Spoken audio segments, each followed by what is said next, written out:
台南社大台江分校所開設的粉彩生活繪畫班，不管是基礎或是進階，主打輕鬆創作，讓學員用粉彩記錄生活，一直都是熱門課程。學員多數是退休以後來這兒找到學習的熱情和興趣。其中已經70歲的陳碧英，因為喜愛畫圖，10年前女兒替她報名上課，想不到從完全沒有基礎到可以描繪出人物細微的眼神和肢體動作，在今年就以專注為題，畫出自己孫子比賽踢足球的逼真，入選70世界南美展，而且還是2度獲選，相當難能可貴。他表示，那種沉浸畫中身歷其境的感受很難以言語形容。這個主題把它完成，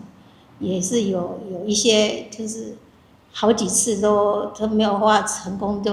就再一直再繼續就再重畫，所以說因為就是因為喜歡那個，所以要把它完成。在畫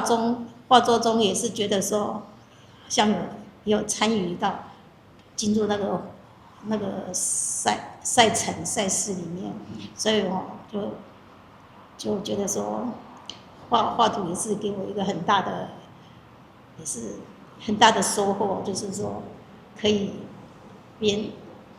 畫圖也邊感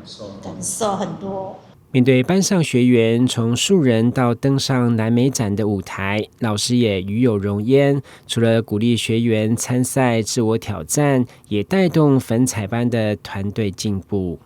同學大概都想要圓小時候的夢，大概都很有那個熱忱，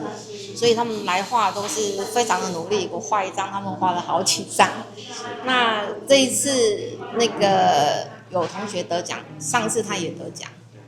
那我是希望說越來越多人得獎，然後有一些鼓勵的作用，那大家蒸蒸日上越來越好。雖然受限體力，不過陳碧英表示，每天還是會手繪4個小時，盡情提筆揮灑，持續創作下去。記者郭恩吉台南報道。